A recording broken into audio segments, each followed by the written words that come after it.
Katolik.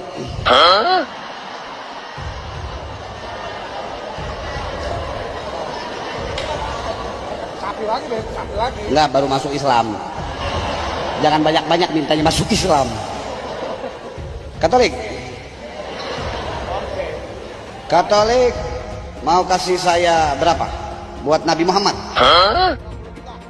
50, 25 juta. Hah? 25, Bi. Selaman.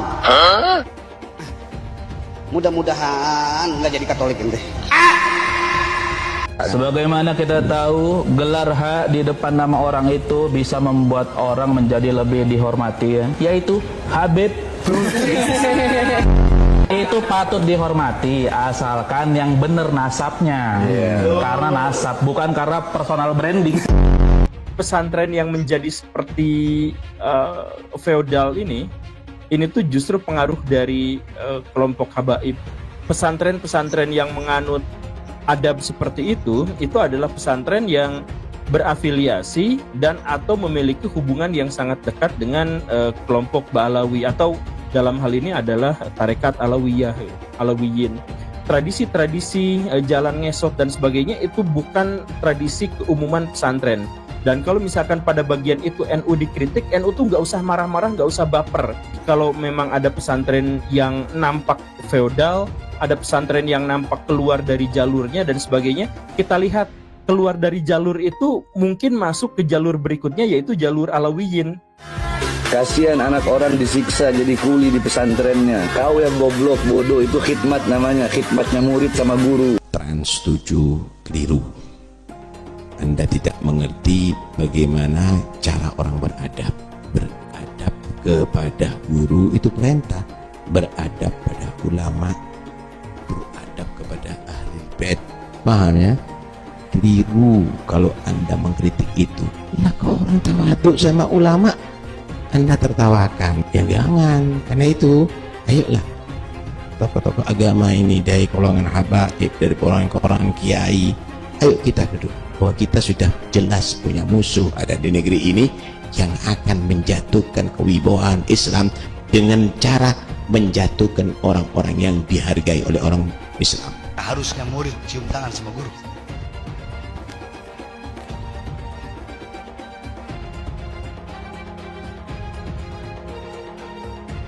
Bukan cuma ditempel, dihirup,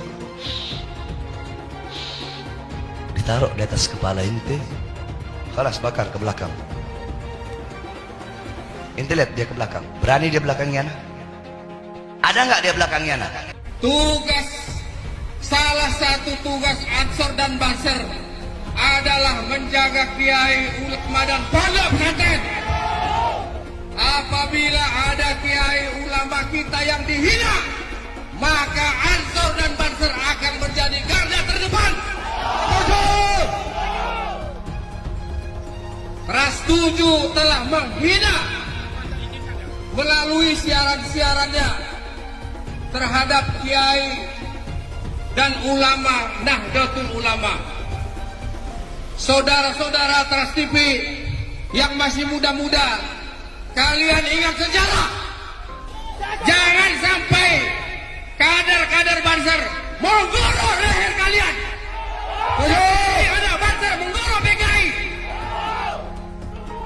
Halal darah kalian apabila kalian mengolok-olok ulama Nahdlatul Ulama. Kami kader Ansor dan Banser siap menjalankan perintah para kiai. Apabila kiai perintah, hari ini kami gorok. Siap. Kalian bayangkan 100 juta umat Nahdlatul Ulama. Apabila datang ke kantor kalian membakar ini, saya kira tidak sampai 10 menit akan hangus ini. Untuk orang-orang yang nggak menerima bahwa di pondok tradisional itu masih terjadi praktek feodal, terus ini apa? Olah dewa, tuh, asik siapa? Ini apa teman-teman? Apakah kiai yang sedang mengajarkan teknik juggling bola? Enggak dong. Itu tugasnya Ronaldinho, bukan tugas seorang kiai. Yang dilakukan kiai ini jelas-jelas praktek feodalisme. Lebih spesifiknya, stratifikasi. Sang kiai sedang menciptakan hierarki di lingkungan pesantren dan menempatkan dirinya sebagai tuan dan santrinya sebagai budak. Mungkin sang kiai mengadopsi perkataan Ali bin Abi Thalib yang mengatakan bahwa murid adalah budak bagi gurunya. Cara seperti itu udah nggak relevan, udah ketinggalan zaman, udah kuno. Terakhir kali orang yang memberikan makanan seperti itu nenek moyangnya Van Nistelrooy. Lalu apakah itu juga adab? Enggak. Adab seorang guru terhadap murid itu nggak mengizinkan sang kiai memberi makanan dengan cara seperti itu ke santrinya. Jadi please, bagi kalian-kalian yang berisik karena tradisi yang udah kuno ini dikritik, lebih baik kalian teriak dengan lantang di telinganya orang-orang yang jelas-jelas melecehkan Islam. Di telinganya pemuka agama yang mencabuli santrinya, yang korupsi uang kuota haji, dan yang mendompleng nama besar Nabi hanya untuk kepentingan pribadi. Teriakanlah kencang-kencang di telinga mereka, bajingan. Kenapa kakek tak kerja? Mau tahu alasan saya tidak kerja? Kenapa? Kalau saya nanti kerja, saya bisa dapat banyak duit. Kalau dapat banyak duit, nanti saya sombong. Kalau saya sombong, nanti bisa dapat dosa. Kalau dapat dosa, nanti saya masuk neraka. Makanya saya tidak kerja, biar tidak masuk neraka. Gitu. Mau jadi apa? Indonesia tanpa ulama. Mau jadi apa? Indonesia tanpa pesantren. Mau jadi apa? Indonesia tanpa santri. Apa kata dunia? Tertuju boikot saja. Mau jadi apa? Tanpa ulama. Mau jadi apa? Indonesia. Mau jadi apa? Indonesia tanpa santri. Kata dunia tertuju tolol saja. Wahai monyet-monyet yang anti terhadap pelajaran pesantren, pondok pesantren, kiai, ulama, ustadz yang memimpin pesantren. Kalian jangan banyak bacot ya. Kami seluruh pesantren yang ada di Indonesia akan bersatu mencari kalian. Sampai ke lubang semut pun kalian akan kami cari. Monyet-monyet yang anti dengan pesantren. Kalau kalian beragama non-muslim, kalian jangan mencampurin ajaran Islam. Nanti bisa jadi salah. Ya, kalau kalian yang anti-anti ini beragama Islam, kalian itu munafik, pengkhianat. Ya, belajar lagi kan agama, nggak tahu agama kalian. Tahu kalian? Jadi kami semua akan berkumpul menghajar kalian semua. Tahu? Itu yang merunduk-runduk itu, tunduk, jumpa sama kiai, itu adalah adat, ya, adat dan ajaran Islam. Kami nggak perlu kali sebetulnya menghormati ulama dan kiai, tapi kami hanya mengamalkan ajaran Nabi kami. Tahu kalian? Kami siap berjuang, siap berperang melawan orang-orang yang anti terhadap pesantren, baik muslim ataupun non muslim. Siap berjuang? Siap. Siap bela negara? Siap. Siap bela negara? Siap. Siap bela negara? Siap. Siap berperang? Siap. Siap mati? Siap. Siap penjara? Siap. Siap bela kiai? Siap. Siap bela ulama? Siap. Siap bela ustaz? Video kerjasama santri membangun pondok pesantren Lirboyo, saudara, yang sekian lantai itu lagi ngecor, biasa santri kerjasama, betul? Betul, langsung diekspos. Apa dia bilang? Lihat tuh pesantren Lirboyo, santri diperbudak, kiai-kiainya jahat, kurang ajar.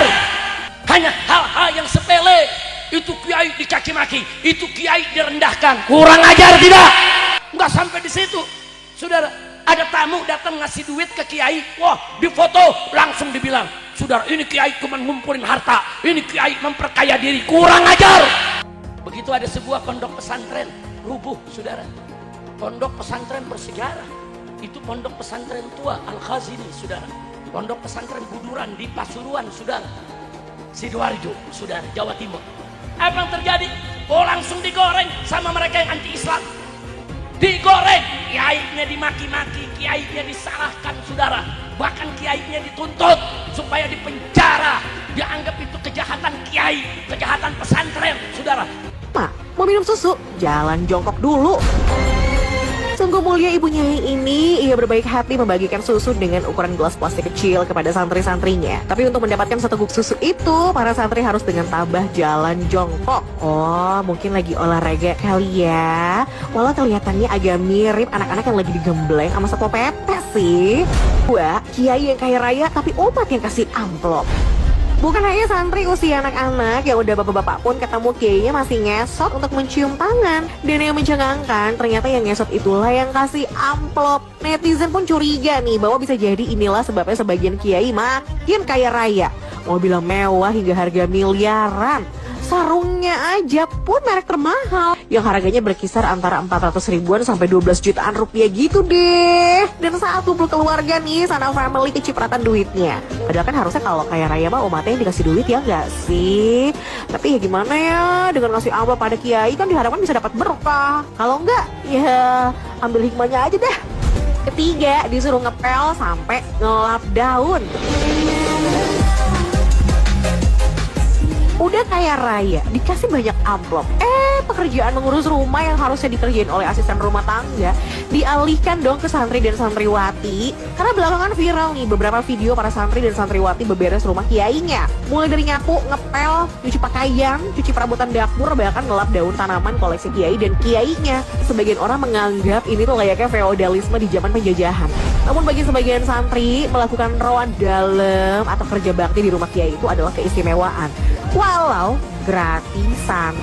Mobil Mercy seharga miliaran rupiah ini dikabarkan ditemukan ringsek di reruntuhan pondok pesantren Al-Kozini. Nah, ternyata ketua RT 7 RW 3 di sana ini ngomong kalau kemungkinan besar mobil itu adalah milik pengasuh ponpes. Ini akhirnya jadi sorotan tajam netizen dan video pengangkatan Mercy yang ringsek tersebut beredar luas di media sosial, teman-teman. Model tertinggi dari mobil ini bisa mencapai 3,3 miliar rupiah. Setelah diangkat, mobil ini dibawa menggunakan truk dinas PU ke kediaman dari Pak Kiai yang dikawal oleh santri-santrinya. Bupati Sidoarjo menyebutkan gedung bertingkat ini ternyata tidak berizin dan tidak sesuai dengan standar. Tidak ada takdir ya di dunia konstruksi. Konstruksi itu ilmu pasti, civil engineering. Semua dihitung dengan pasti. Ya, kekuatan struktur dan lain-lain. Jadi tidak ada yang kira-kira. Nah, kalau sampai bangunannya rubuh seperti ponpes, berarti harus ada pihak yang bertanggung jawab. Karena menghilangkan nyawa dengan sengaja. Begitu ya. Kok bisa ponpes ambruk memakan korban 67 orang mau dibangun ulang pakai APBN? Ini loh. Itu 67 orang kehilangan nyawa di situ. Bisa pemerintah tiba-tiba kasih hadiah. Itu sama juga kayak, oh selamat ya kamu sudah menghilangkan 67 orang, maka saya bangunin ulang gedungnya. Terima kasih banyak sudah menghilangkan 67 orang. Kayak yang bertanggung jawab belum ada. Ya, yang ditangkap belum ada, proses hukum belum berjalan. Kok bisa pemerintah punya pola pikir begini gitu? Kalau gitu tahun depan ya, gue tinggal jadi pemuka agama, gue bikin pondok pesantren, gue tinggal beli bahan, yang bangun tinggal santri. Kalau rubuh, kan pemerintah yang ngurusin. Wow, enak banget punya bisnis pondok pesantren. Jangan cuman gara-gara di situ ada masalah agama dan di situ ada pemuka agama, jadi penegakan hukum itu jadi tumpul kayak tiba-tiba dikasih giveaway bangunan. Enak ya? Kayak udah ngilangin 67 nyawa, dikasih gedung baru, kagak ada pertanggungjawaban hukum. Bukalah gue tahun depan pondok pesantren dah. Nggak ada yang bertanggung jawab dan ditangkap atas kelalaian konstruksi pondok pesantren yang menyebabkan 66 orang meninggal. Sejauh ini, yang bertanggung jawab masih takdir nih. Lu yang serakah, kenapa takdir yang bertanggung jawab? Dan lebih janggalnya lagi, dari 42.000 pondok pesantren yang ada di Indonesia, cuma 50 yang punya izin mendirikan bangunan. Sisanya punya apa? Punya Mercy. Dari rubuhnya ponpes Al-Kozini, kita bisa lihat bahwa Indonesia itu sedang darurat logika dan darurat feodalisme.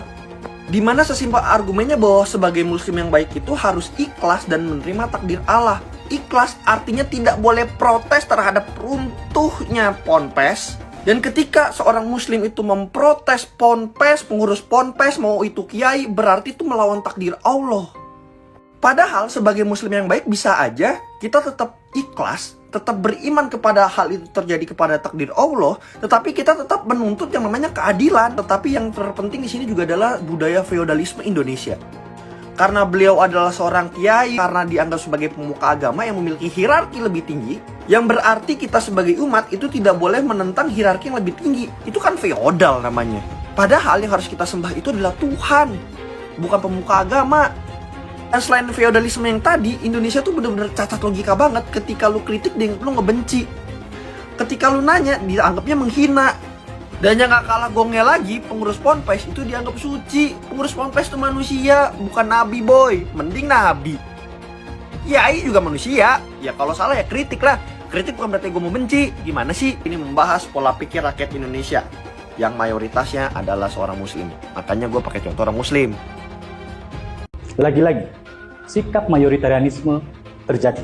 Kali ini pelakunya adalah pemerintah. Karena gini, ketika entitas Islam, entitas yang berasal dari umat mayoritas atau bahkan ormas mayoritas, tidak memiliki IMB, kemudian bangunannya runtuh, dan pemerintah langsung pasang badan, bahkan mau membangun kembali menggunakan APBN, uang yang asalnya dari rakyat lintas agama. Tapi ketika yang tidak memiliki IMB itu berasal dari entitas minoritas, itu pun karena memang peraturan pemerintah yang mempersulit, ketika bangunannya dirusak, bahkan ibadahnya diusik, pemerintah itu jangankan pasang badan, memberikan solusi yang konkret aja mereka itu seakan-akan enggan. Please, jangan sampai tindakan kalian ini merubah sila kelima, keadilan sosial bagi seluruh rakyat Indonesia, menjadi kecemburuan sosial bagi seluruh rakyat Indonesia. Dari 42.000 hanya 50 ponpes yang kantongi izin mendirikan bangunan. Coba gilirannya minoritas izin membangun rumah ibadahnya ditolak sama masyarakat setempat padahal udah ada IMB. Coba kementerian yang terkait berani nggak nindak yang mayoritas ini? Kagak berani ya, soalnya kan sesuai dengan Pancasila kelima, keadilan sosial bagi mereka yang berkuasa. Ayo coba Menteri PU mana coba? Coba berdiri tindak ke atau takut demo berjilid-jilid? Yang teriak-teriak ngusir minoritas tuh mana IMB-nya yang teriak-teriak malah kagak punya IMB. Giliran ambruk memakan 54 korban jiwa yang disarain siapa? Takdir Allah. Wow, luar biasa mantap sugoi debak. Kesalahan itu terjadi hanya kepada minoritas. Kalau mayoritas itu salahnya ya takdir Allah. Kiainya wirawiri menggunakan Pajero dan motor sportnya. Ibu Yai melenggang dengan santai menggunakan Alphardnya. Ketika ada pembangunan pondok, para santri menjadi kuli dadakan. Namun ketika pondoknya ambruk, para santri langsung dikasih gelar syahid dan dibungkus oleh takdir. Begitu indah ya. Bisnis berasa surga. Lu lihat nih, beli mobil elit, bikin tiang sulit, 54 orang meninggal dunia gara-gara kerakusan Anda. Ponpes, pengurus Ponpes Al-Qazini, Anda dengar ya? Betul, apa yang terjadi di atas Ponpes Al-Qazini rubuh itu karena atas seizin dan takdir dari Allah, tapi ada kelalaian manusia di sana. Dan ketika ada kelalaian manusia di sana, maka manusia harus dihukum di atas itu. Jangan jadikan takdir Allah sebagai tempat untuk cuci tangan, tidak untuk bertanggung jawab. Kelalaiannya adalah pertama tidak ada IMB, konstruksinya asal-asalan, keserakahan karena harus gedung yang cuma dibikin 1 lantai dibikin jadi 4 lantai. Mau kiai ke mau pengurus ponpes kalau salah di atas hukum dan menghilangkan nyawa begitu banyak orang, 54 orang nyawa menghilang, Anda harus dihukum dan bertanggung jawab. Jadi jangan cuci tangan atas nama takdir Tuhan. Betul kalau itu memang takdir Tuhan, kalau kalian mau berpikir demikian, tetapi takdir Tuhan di situ ada kelalaian manusia, di mana kelalaian manusia itu bisa dijerat oleh hukum. Stop fanatik, pakai logika. Saya kira memang ini takdir dari Allah. Iya betul, takdir Allah dan gua setuju. Cuman kalau dilihat-lihat fondasinya ini itu mirip kayak game Minecraft, cok. Fondasinya itu tipis banget dan untuk menampung bangunan segede ini. Jadi ini tipis banget dan kalau dilihat dari belakang ini bentuknya itu kayak game Minecraft. Pertanyaannya adalah ini mandor dan tukangnya siapa sih? Bentar. Atau ini dibuatnya nggak pakai tukang? Nggak tahu lagi gue mau komen apaan. Semoga korban husnul khatimah dan untuk keluarga yang ditinggalkan semoga diberi ketabahan. Ponpes Al-Qazini yang disarahin takdir Tuhan. takdir Tuhan tuh ya, gempa bumi ya, abis itu tsunami, angin topan ya, itu baru takdir Allah ya. Kalau bangunan lu bangun, harus tiba-tiba ambruk dengan tidak ada IMB, abis itu lu bangunannya nggak jelas, arsiteknya nggak jelas siapa, ya takdir Allah lu bilang. Itu karena kelalaian Anda. Nih, saya dapat dari netizen yang bilang ini ada ayatnya, ini bukan takdir Allah, itu kelalaian Anda. Kalau Anda bilang, ya bangunan itu harus jatuh, harus ambruk karena takdir Allah, maka para koruptor itu jangan dihukum. Karena itu takdir Allah, mereka harus korupsi. Dan ini kalau sampai tidak diusut tuntas, karena ada iming-iming pemuka agama, gue udah gak ngerti lagi sama negara ini sih. #keadilan untuk korban Ponpes Al-Khazini. Oke, gue dari kemarin mau bahas Ponpes Al-Khazini. Dan yang gue sesalkan adalah respon dari pemimpin Ponpes itu. Dia bilang itu adalah takdir Tuhan. Blok. Gini loh. Tim SAR dan ahli konstruksi dari ITB sudah menyebutkan bahwa penyebab bangunan itu runtuh karena kegagalan konstruksi. Dan gedung Ponpes ini juga tidak memiliki IMB, padahal IMB harus dilakukan dulu agar konstruksi sesuai standar. Jadi ini jelas-jelas kelalaian pihak pesantren. Kenapa lu bilang itu takdir Tuhan? Kalau lu bilang takdir Tuhan, itu sesuatu yang nggak bisa lu hindar, kayak gempa bumi, tsunami, dan lain-lain lah. Tapi kalau ini, kan lu bisa antisipasi. Terus yang gue heran, masih aja ada yang bela kiainya. Sampai temen gua tuh yang bahas gituan diancem. Susah kalau sama orang mental feodal, fanatik loh. Jadi sekarang Pak Presiden untuk meng-cross-check semua pembangunan pihak Ponpes agar kejadian serupa tidak terulang. Dan pihak pesantren harus bertanggung jawab atas tragedi ini. Jadi jangan lu coba cuci tangan dengan kata takdir Tuhan. Setan. Maka satu Habib bodoh, ya kan, lebih mulia daripada jutaan ekor babi. Nah itu cocok. Tapi kalau ulama, kiai, yang alim, yang allama, dengan Habib yang mabuk, dengan Habib yang zina, dengan Habib yang maksiat, tidak bisa dibandingkan. Sama dengan kau bandingkan itu air comberan dilokalisasi dengan sumur Zam-Zam. Itu tidak layak dibandingkan, tidak layak. Apalagi disetarakan. Karena ulama itu tidak bercerita tentang nasab, tidak bercerita tentang ras, tapi bercerita tentang ilmu, tentang adab, tentang keistiqomahan, tentang apakah dia melaksanakan apa yang dia tahu, apa yang dia pelajari, gitu. Tentang kejujuran. Kalaupun Habib, misalnya bangsat, apa yang mau dipelajari dari mereka? Oh itu bukan untuk dipelajari, harus dimuliakan aja. Untuk apa kita memuliakan sesuatu yang tidak mulia? Satu, lagu Roma Irama sebujur bangkai lebih utama dari ceramah para habaib 70 habaib. Satu lagu sebujur bangkai Roma Irama lebih mulia dan lebih manfaat bagi umat Islam daripada ceramah 70 habaib. Pak Quraisy aja disebut sesat, setingkat Pak Mahfud MD saja disebut sesat. Kemudian setingkat dulu Cak Nur, pemikir besar Hasanah Islam Indonesia, itu juga disebut kafir kan, gitu loh. Saya Gus Dur sama kan, sesat. Ya kebetulan saya ini adalah para pengagum mereka gitu loh. Pengagum Cak Nur, pengagum Gus Dur, pengagum Cak Nun, Gus Mus gitu loh. Setinggi apapun engkau menuntut ilmu tidak akan pernah mencapai tetel Habib. Makanya bagaimanapun alimnya seseorang tidak akan pernah mampu mengalahkan kemuliaan seorang Habib meskipun dia tidak mempunyai ilmu pengetahuan agama.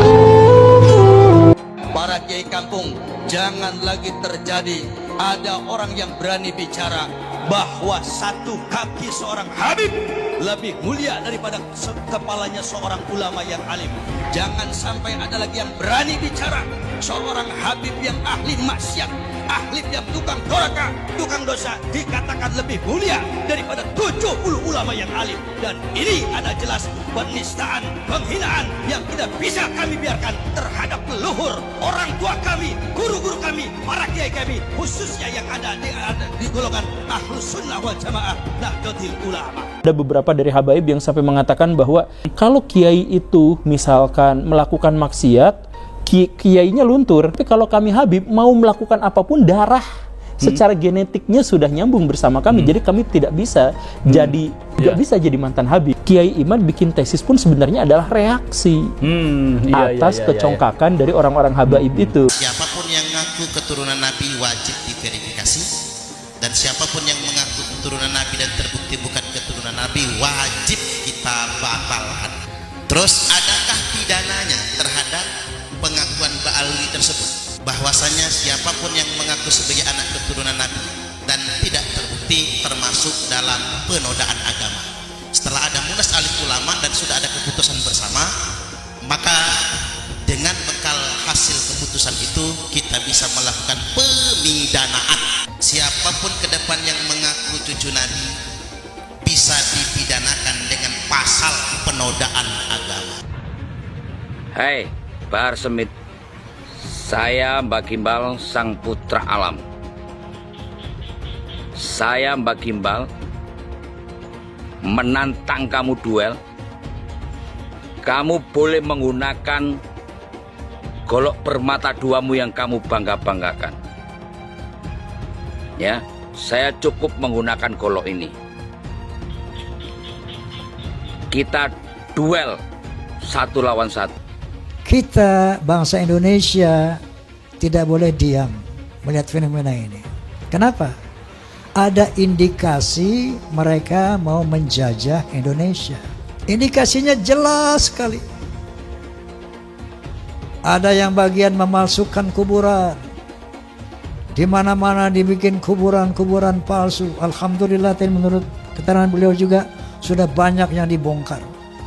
Yang kedua, berita-berita khurafat, dongeng-dongeng khurafat. Untuk apa?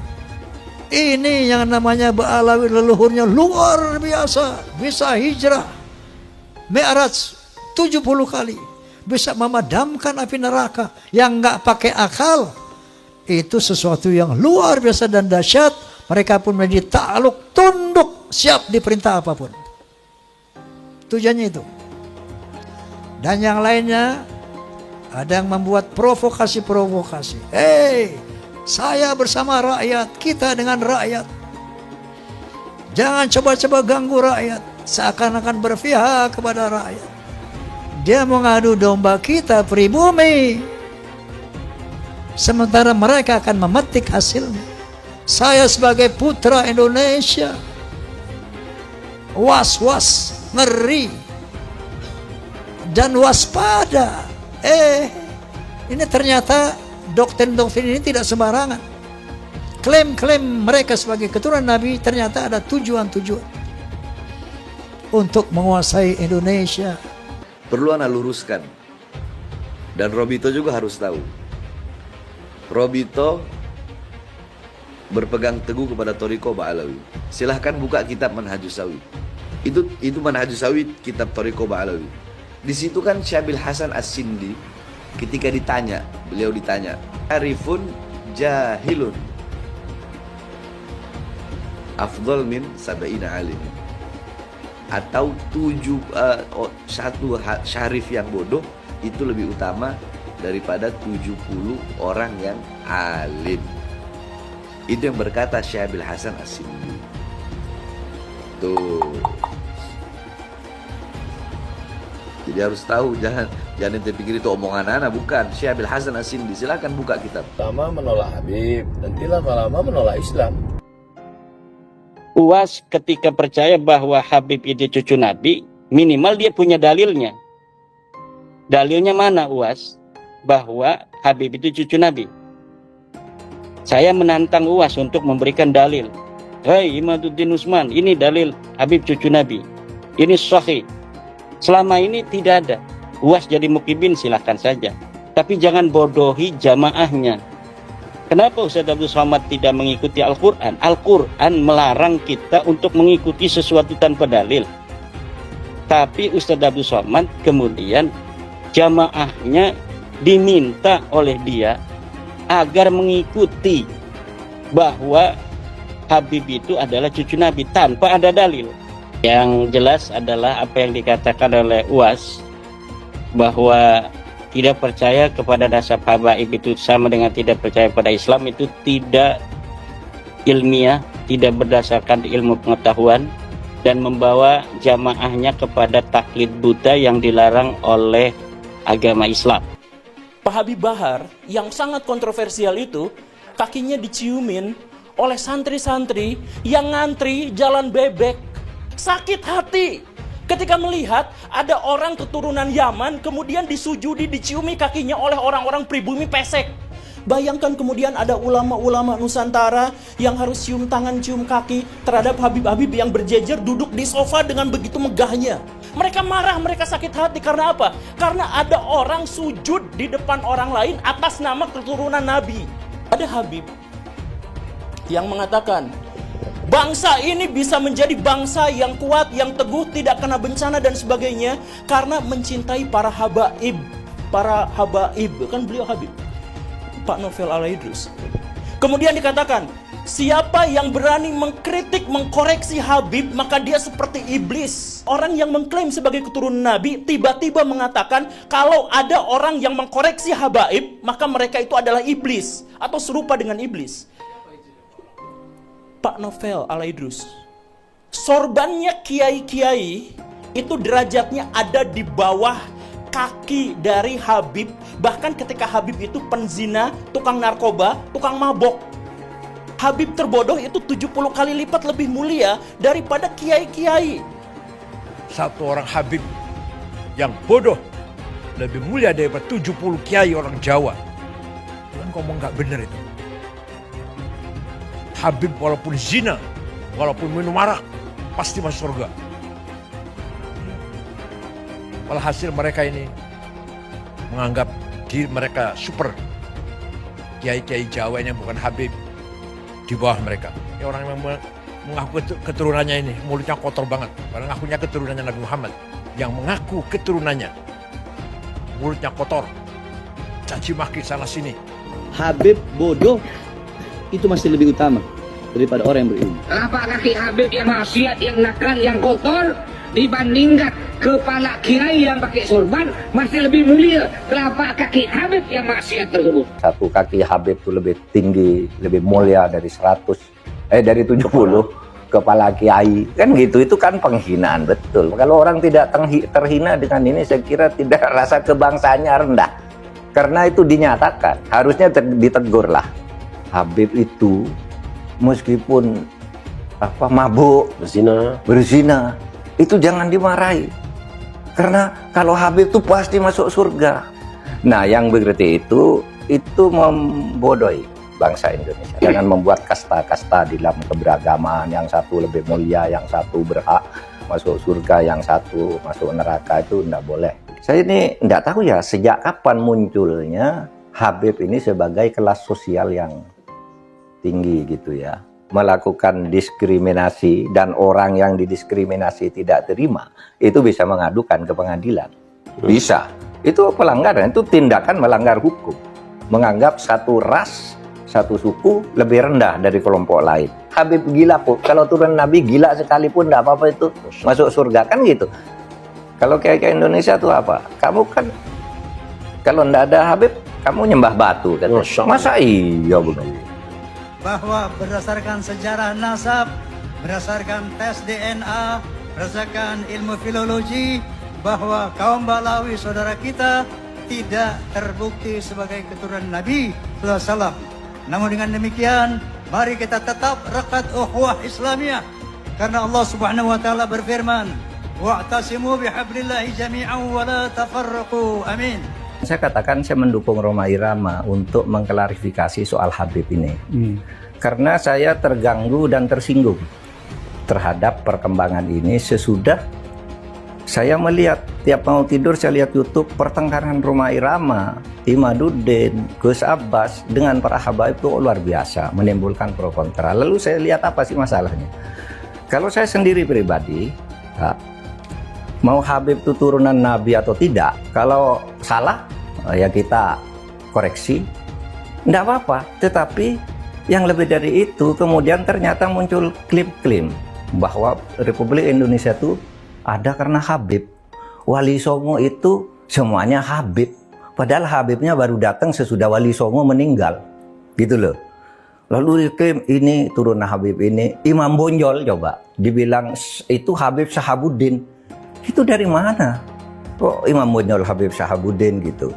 Lalu ada hurufatnya bahwa kakek saya yang nama Mugaddam itu bisa membentak malaikat mungkar dan nakir katanya. Mengklaim-klaim begitu, dan orang yang tidak tahu, orang awam banyak yang percaya karena ini Habib yang ngomong. Habib benar. Lalu rasa cinta saya kepada negara ini menjadi luntur.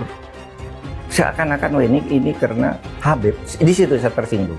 Rasa cinta tanah air saya, kebanggaan kepada leluhur saya sendiri itu bangkit.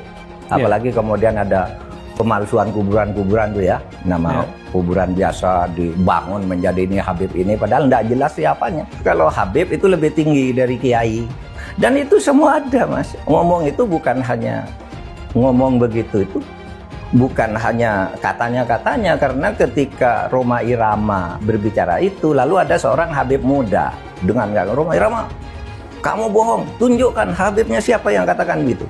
Sudah, itu bukan Rhoma Irama yang membuktikan. Netizen ini Habib ini tanggal sekian bilang ini dengar. Sahabat santri yang dirahmati Allah ya, memang benar apa yang dikatakan dalam video ya. Kita itu harus menggunakan akal pikiran kita yang waras. Karena setiap kita menggunakan pikiran kita yang waras ya, kita menanggapi sesuatu itu juga dengan kepala dingin ya, tidak dengan emosi, tidak dengan apa ya, sentimen tersendiri, sehingga kita bisa menyerap perkataan-perkataan itu dengan baik, bukan dengan emosi ya. Apabila kita mendengarkan sesuatu itu dengan emosi, walaupun apa yang disampaikan itu mungkin baik ya, pasti akan dianggap seperti bara panas, seperti angin ya, angin lalu. Jadi sebelum kita mencerna, sebelum kita mendengarkan itu, persiapkan mental, pikiran yang waras, dan biar kita itu tidak apa ya, tidak gampang terbodohi ya. Kan banyak ya sekarang itu orang-orang yang memanfaatkan situasi, orang-orang istilahnya banyak orang berjualan ya. Kalau di kaum kita, di negara kita itu jualan agama itu paling laris ya, apalagi mengaku sebagai orang tertentu lah, itu pasti laris manis ya. Nggak tahu kenapa ya, entah mungkin dari sononya mungkin ya, sehingga tradisi itu mengakar sampai ke anak cucu. Gampang percaya, apalagi ketika mendengarkan cerita yang mungkin menceritakan kehebatan keluarga seseorang. Ini apalagi yang bercerita itu memakai gamis, memakai imamah bersorban dan membawa tasbih ya, pasti akan dianggap wadaw. Padahal itu mungkin ya untuk membodohi, untuk mengelabui, supaya orang yang mendengarkan itu ya takjub. Kan di masyarakat kita itu kan banyak ya orang yang suka menghayal, bisa inilah, bisa itulah. Bahkan seperti yang sering kita tonton di media sosial, itu banyak orang cerita-cerita yang sampai-sampai itu ceritanya itu di luar nalar. Ada yang bisa memadamkan api neraka. Yang lucunya itu yang mendengarkan 100% mempercayai itu. Apalagi kalau sudah menyangkut nama baginda Nabi besar Muhammad SAW. Walaupun cerita itu diada-ada ya, konteksnya menjual nama baginda Nabi besar Muhammad itu hanya untuk mengelabui orang-orang ya. Dikatakan seperti ada yang mengatakan itu ya, membawa kiswahnya yang aneh itu ya, membawa kiswah penutup makam katanya. Padahal kalau kita telisik ya, kalau kita cerdik sedikit saja, kita mencari di outlet ataupun di pasar online ya. Itu banyak loh dijual ya, kiswah-kiswah ya, yang seperti dibawa oleh orang-orang itu yang dikatakan bahwa ini diambil ya. Ya inilah. Banyak orang yang percaya, ada yang dikatakan bisa menurunkan rantai-rantai emas, bisa memadamkan api neraka, bisa berjumpa dengan baginda itu face to face, bertemu tatap mata. Padahal ketika baginda Nabi Muhammad SAW, kalau kita pernah mendengarkan atau mendengarkan sejarah tentang Islam itu, ketika baginda Nabi besar Muhammad SAW wafat, para sahabat ini sampai mempunyai akal tersendiri ya. Ada yang sampai menjatuhkan cincin-cinnya, ada sampai yang menjatuhkan sandalnya di liang kubur baginda Nabi besar Muhammad SAW. Agar apa? Biar sahabat ini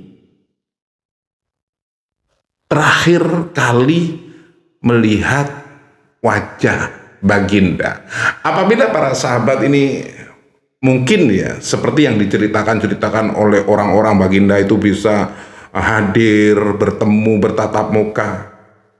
Para sahabat ngapain sampai mempunyai trik seperti itu?